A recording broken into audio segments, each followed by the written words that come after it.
Huli. Ay nako, ito kung The Heart of Music, ang feeling ko talaga, ito na po yung natalo sa weekend. Pero seryosohin naman ang mga netizen yan. Alam mo naman sila, kapag patol. Yes, direct. Yes, direct. Yes. Direct, join us, Direct Paolo Bertola, our very handsome director from Italy. Foreigner siya. And, Italy, walang A, Italy. Where's Direct, where's Sir Mario? Sir Mario, our writer and producer, Yes. Sir Mario Alaman. Yes, before we start our Q&A, mabilisan na pong Q&A, may kuha na natin ng konting mensahe from Direct Mario Alaman. Siya pong nagsulat ng film at saka, I think most of the music din po ba? Magandang gabi po sa inyo lahat. Salamat po sa pagdating ninyo at napanood ninyo ang aming movie. Sana po tulungan niyo kami na alam niyo makarating sa mga viewers. Ito po ay pangpamilya na inaalay namin po lalo ngayon sa panahon ngayon na marami ng mga bagay na hindi kasing ayon tulad ng dati pagdating sa pamilya. So, ipapasa ko na po yung mic. And, Apo. Direct Paolo. Yeah, hi to everybody. Thank you to be here today to support our film.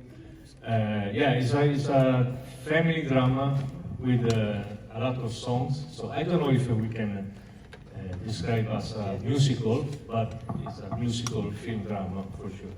So I enjoy a lot to shoot the film with Gladys, with the rest of the cast. So I hope you like the film and I hope you can support us. Thank you. Thank you, Direct Paolo. Jenny Gabriel. Ayan, salamat po sa pagpunta niyo po, pagbibigay niyo po ng time para po sa amin, ha? Ayun, request po Sabi talaga ko ni na siya Direk yun, yun, kaya narinig niyo po sa Angel kanina. Pero ito po talaga totoong boses ko. But anyway, I'm so thankful po na naging part po ako tong movie na to. And honestly, yan sa konting trivia lang, first movie ko po talaga to. And cause of Ate Gladys, ayan. Ito po, naging part po ako ng movie. So, thankful ako sa iyo, Ate. Si Gladys ang manager ni Jenny. Yes po, Siya talaga nagpasok. Opo, Dahil co-manage. sa kanilang samahan sa Cruz versus Gladys Cruz, di Reyes, ba? Productions. Oo. At si Gladys lang din ang nag-iisang exclusive artist po ng Atmos Creatives. Lahat po ng project ng Atmos ay si Gladys ang artista dyan. Yes. Yeah, thank Okay. you so much po. Sa lahat po ng bumubuo na The Heart of Music. Salamat po. Thank you, Jenny. And this one of the cast is Elijah Alejo. Hello po, good evening po sa inyo lahat and thank you po for making time and sana po nag-enjoy po kayong panoorin ang The Heart of Music kasi binuhos po namin yung efforts po namin lahat dito from the cast hanggang po sa cruise. So, ayun. Thank you, Elijah. And of course, si Madonna Gladys Reyes. Ayan, magandang gabi po. Sana may outfit ko, tatayo ako. Magandang gabi po sa inyo lahat. Maraming salamat po sa oras ninyo, sa panahon ninyo.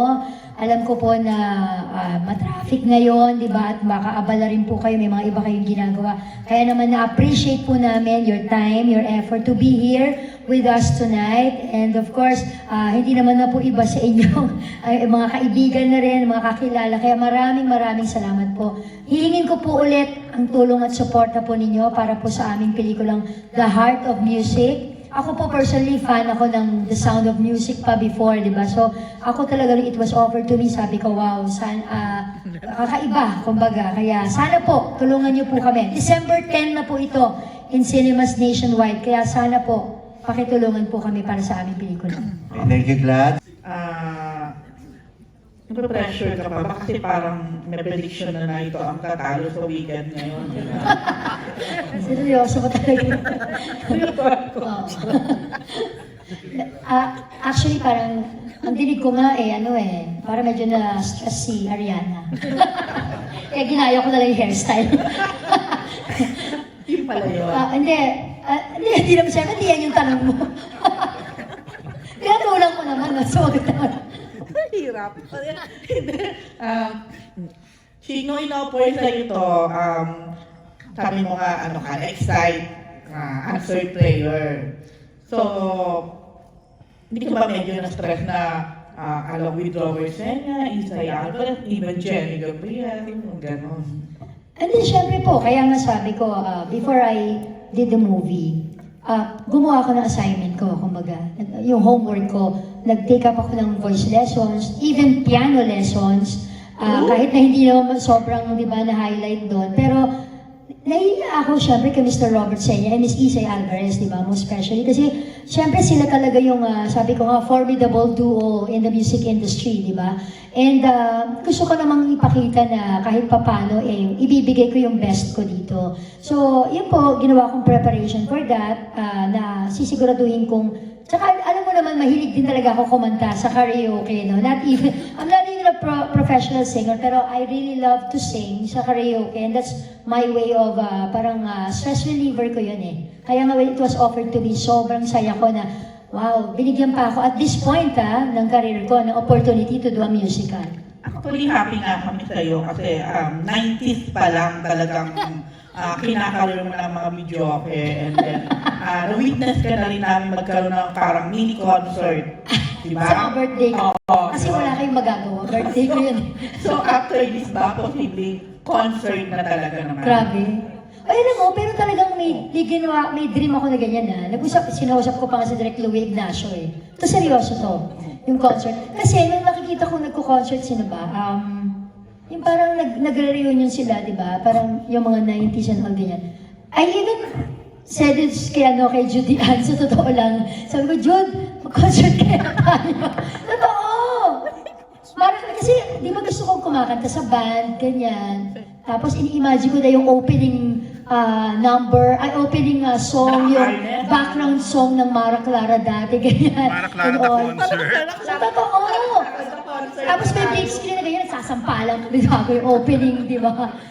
Parang halo-halo, stage, musical, at the same time concert. Parang gano'n. Talaga. Alam mo, ikaw na talaga sa lahat. So, ang sagot ni Juday, nung sinabi mo? Sabi niya, no. Siyempre ako lang yung gustong-gusto. Tawa naman ta. Knowing Juday, di ba? Ayaw yung gano'n. Siyempre ako lang yung game, di ba? No. Tapos siyempre, pero si Direk Louie Ignacio, meron na siya mga balak, ha? O anong gagawin niya sa opening? Ay, alam mo, ang ganda nun, Gladys. Kasi tapos magkabila kayo sa kaliwa kang stage left ka, lalabas si Judy Ann sa stage right. Mag-meet kayo sa, di ba? Tapos habang Mara! Ganon, di ba? Pero siyempre, sagot ni Juday, no. Oo, paano yun? Baka hindi ma-achieve yun dahil nag-no Hindi, na. oo, hindi. So, Parang feeling mo hindi. hindi siya kaya pilitin dyan? Feeling ko yung pag nagtuloy-tuloy pa talaga itong Heart of Music. Siguro isusolo ko na lang. Solo concert. Unahin ko na muna sa Music Museum. Hindi, alam mo, imbitahan mo siya or sabihin mo sa kanya magpa-black screening nito. Magpa-black screening mo. Pag nakita naman Jude, siya. if you're watching, total nag-no ka sa concert natin. So magpa-black screening ka naman ito, ha? Siyempre, pati ang mga Judinians, di ba, ay ma-invite nating manood. Yun na lang, tama ka dyan. Yes, so, yun, game siya doon. Alam mo yan, mas gusto nun, nanglilibre na. Ayun na. Pero hindi, seryoso, among the movies na nagawa mo, pakilan to or sabi mo, special para sa'yo? Hindi ako ready to sa tanong pang ilan. Ano ba, bibilahin ko ba mula, Baby China? Para muling buksan ng puso. Marami sana nakagapos na puso. yung bata pa. Kasi simulan natin mula. Ang dami na eh. Hindi, siguro masasabi ko na lang, syempre, obviously, ibang-iba, di ba? Pinakaiba sa lahat po ng ginawa ko. Dahil most of my movies, masasabi ko, syempre, ang remarkable sa akin, mga apag, di ba? Yung Barber's Tales, ganyan. And I would say na ito naman, kasi yung pagkahilig ko na umawit, di ba? Though hindi nga ako professional singer, dito nabigyan ng katuparan, di ba? So, kaya nga sabi ko, ang laki ng pasasalamat ko sa Atmos Creatives kay Sir Mario and Direk Paolo na ako din isip nila para dito sa role na to. And for that, habang buhay na hindi ko makakalimutan tong pelikula na to. Okay, last kayo. May gusto ko pa bang gawin or halos nagawa mo na lahat? In Meron terms pa. of movies, ha? Meron pa, syempre. Actually, dahil very remarkable sa kanila ang pagiging kontrabida ko. Parang kung magbibida man ako sa isang pelikula, gusto ko yung bida kontrabida. Sabi ko nga, may example akong sinabi, parang alagan girl. Ay? Parang kinatawa. Pero yung kung mag-action ng todo, kaya nga, bumalik ako sa gym eh. Hindi mo ba napansin? Sa mga posting ko. Para mas kaya nga natatakot sila sa akin eh, para mas malakas kang malampal ngayon pero nag-gym ka na. Para mas lalakas ka. Bilis ko na raw maglakad, di ba? Ganun talaga. Alam mo yun ang hindi nila alam sa'yo na lahat kaya mong gawin. Kaya mong mag-marketing, kaya mong mag-direct, kaya mong mag-produce, mag-host. Event organizer. Event organizer, lahat. Promo coordinator. Ako yung promo coordinator. Ay, hindi naman ako magtataka. Ako po nag-book sa mga guesties namin, Family Feud, mga ganyan. Mga fast talk, ganyan. Oo, talagang personal kong mineses si Ma'am Cheryl. Ma'am Cheryl, magpa-promote naman. Okay naman, they're very generous. Kaya dapat malaman ng mga producer. Kaya akala po nila, ako rin nag-produce nito. Hindi nga ba? Wala ka bang Hindi. dito? Hindi nga, kaya para namang pinagdududahan mo naman yung kakayahan na meron nagtiwala sa Hindi talaga, hindi po ako producer nito, talagang yung Sir Mario. Talagang tinrush talaga nila. Kaya sobrang ulit ako, grateful talaga. Talaga ako. Pero parang feeling ko dahil sa effort ko, mukhang babakas na ako eh. May part 2 ito, I'm sure. Yun Yes. na. Thank you and good luck. Thank you. Okay na, kay directed by po. Are you familiar with Gladys? Kumbaga, nung nag-shoot niyo na po siya, when you, Unspoken letters, diba? Oo, siya rin kay Glad. oo nga pala. So, you've seen her na I mean, as a singer, nakita niyo ba siyang gano'n? So, Well, I know that she sings, but not like Robert Singh, Alvarez. I mean, he's not a singer. yung kalibre ko, ganun lang. I know she can sing, but yeah, it was a surprise in the film, of course. She can. she can. Okay. Hirap mag-follow up kita. Mag-follow up question. Okay na yun. Mahirap nga naman. Ayan. Kay Jenny, kay Jenny at kay Elijah. Yan. Kay Jenny, una sabi nga ni Gorgie kanina, parang si Gladys ang nag-recommend sa'yo. Kwento ka nga tungkol doon. Pero hindi ka naman niya inaalok na mag-manager na rin siya sa'yo. Uy, grabe. Hindi pa po siya ready actually.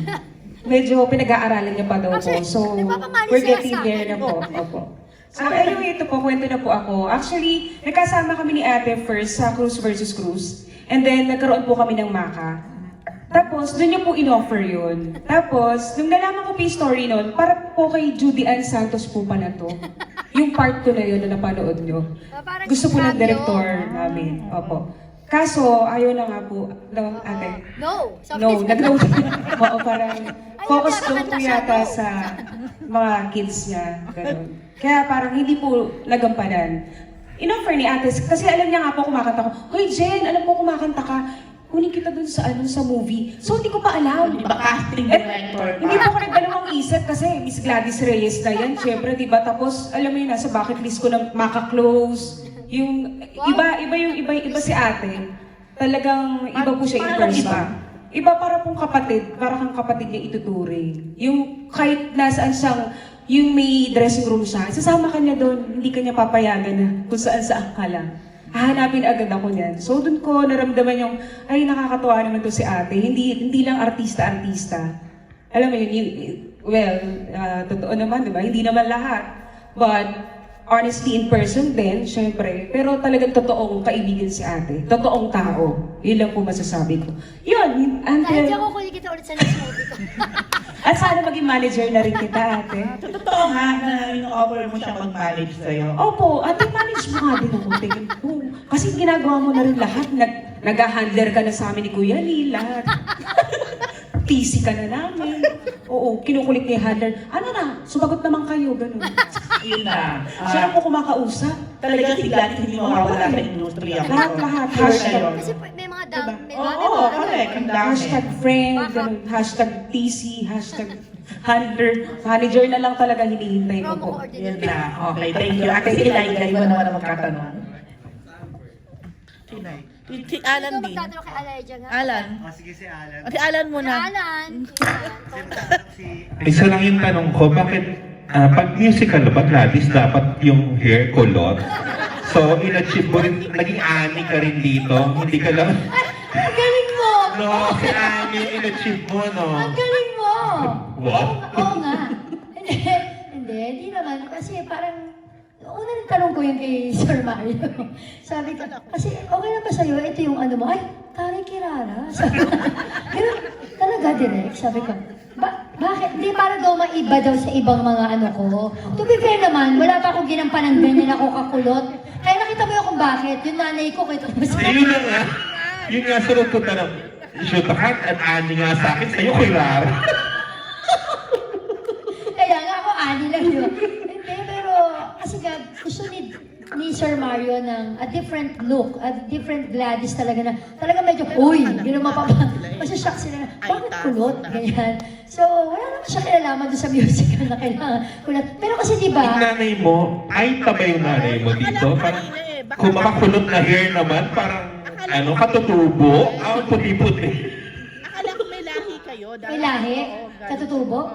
Hindi naman. May lahing kulot. Oh. Alam mo, dapat kasi ikakasting din dyan si Kokoy. Santos. Nung nanonood siya ng premiere ko, sabi ko, dapat pala ikaw yung kapatid ko na pamilyang kulot. Hindi, kasi, hindi, para, seriously, para maiba daw, sabi ni Direk. Kasi nga, never ko pa naman nakaportray ako na, kasi di ba minsan may tendency yung mukha ko, dahil kontrabida nga. So, kahit yung hairstyle na kung straight, or medyo may bali ng konti, nagawa ko yun sa mga soap ko eh. Ako pa rin, di ba? Mukhang ako pa rin. Pero kung ganyan kakulot, di ba? Di ba? Pati ikaw, di ba? Uy, gulat. So, parang may gulat factor na parang iba naman. Nung maliit kang bata, Gladys, in-ambition mo rin maging si Annie for sure, no? Siyempre, mga tulad. Pangarap. Thank you. Bata. Also ask you, when this was presented to you as a project, and the requirement of the film was for you to sing, how did that feel? Were you nervous at first? Of course, I was really excited when it was offered to me. And at first, I was like, is it really for me? Yun po yung una kong tanong, no? Because syempre, parang I thought they really want a singer for that. Or baka yun kailangan na requirement. Because syempre, musical po. But it's an answered prayer for me because I really wanted to do a musical. Actually, stage, no? Noong una po, stage musical. But, di ba, ang binigay pa ni God, movie talaga, film. So, I'm just grateful about it. And like what I said, answered prayer. And forever thankful, of course, to Direct and to Atmos Creatives, to Sir Mario Alaman and the rest. Maraming salamat po talaga sa kanila for this opportunity. Siguro yung next question ko for Sir Mario, siguro. Can you tell us maybe perhaps yung backstory on how you created the music for the film? And are there plans to put this on stage maybe? Because it looks like it's a fit for that also. Thank you. Yun po. Bali, ano lang, hobby lang kasi po yung pagsusulat ng kanta since elementary, ganyan. So, naipon lang siya. Hindi ko rin expect po na eto, magagamit po siya, mag-compile, ganyan. Although merong mga songs po din kami ginamit dito na impunto talaga yung post.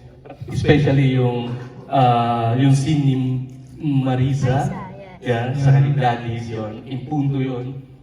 So, yun po. On the spot? Yes. On the spot. Hindi ko rin po kasi pinangarap maging recording or ano ba yun? Songwriter? Yeah, so yun po. So far wala pa pong plan for that. Pero kung meron pong bibigay ng opportunity, why not? Alright. Thank you so much, sir. Congratulations. Napaka-simple niya. It talks about the family, about mga little struggles. At Gladys, nakakaloka ka, yung pagkakontrabida mo. Alam mo, yung mukha kang kontrabida, pero ang ganda ng puso, parang kang si Magnifico. Di ba? Yung kay Giro Manya, parang gano'n. Ang galing, ganda. I hope this will be endorsed by DepEd. Ito yung mga pelikula dapat ini-endorse ng DepEd. Oo nga. Paano ba pumunta doon, Kuya? Ako na pupunta doon. Sakay tayo ng tricycle. Actually, pwede, alam mo itong pelikula dapat ini-endorse ito ng DepEd kasi yung pagka-old style ng little musical, ang ganda ng istorya, kahit yung mga baguang artista na paarte. Alam mo ba na ang OA ko, doon ako sa taas, 3 beses ako umiyak. May mga portion ako na paiyak. Talaga? Saan scene, Kuya? Alam mo, sa tapang konto ha, na hindi ako umiyak-iyak basta-basta sa mga pelikula. May mga portion, yung yung na-discover ni Jopay, na anak pala niya, yung kambal. Yung itong sa dulo na, ang babaw-babaw ko, bigla akong bumalik, hindi ko alam bakit ka nakabalik ha, sa dulo. Pero naiyak ako doon ha. Alam mo yung gano'n? Mababaw pala ang luwang. Mababaw. Ibig sabihin doon, naramdaman ko, nakakonect ako. Congratulations. Parang second film ito nila direct ano. Kasi parang may napanood akong film dati na yung kay Joven, yung kay Dennis Evangelista. Yung Unspoken Letters, no? Pangalawa to ni direct. Tama, oo, yeah. Congratulations. Ito ba yung hindi kayo napa-endorse sa DepEd? Pero good point, Kuya. Parang oo nga, no? Parang Oo. sana nga po, pwede kami magpa-endorse. Wala pang may budget pa. Yes. Sir Mario, paano ba yun? Ayun po, si Sir Mario will. Actually, after ng distribution sa cinemas, ang diretso po talaga nito is as educational film. Kasi po, so far, yung Unspoken Letters, after 2 years na po siya, na dinidistribute po namin sa lahat ng schools ng Cavite, from private and public. We also have in NCR, yan, Bulacan, meron din tayo sa Bicol. Medyo kalat na po. Kaya po, ito rin, yun din po yung purpose. Opo. Thank you, Kuya. Actually, masarap siyang panuorin. May suggestion ako, total, habang hindi pa napapalabas ng mga sinya. Opo. Dagdagan lang yung mga, yung pag-express ng mga talents.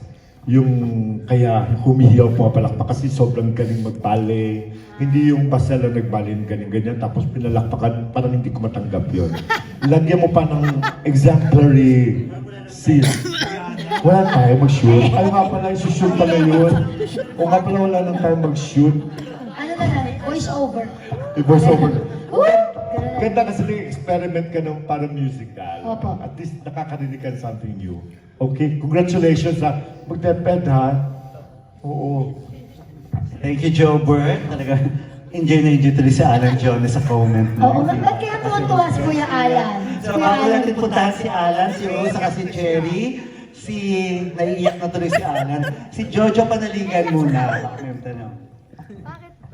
Tanong ko kay Gladys, kanina may Sure. tanong sa character ni Isay na mahirap ba maging ina? Pag ikaw tanungin, anong sagot mo?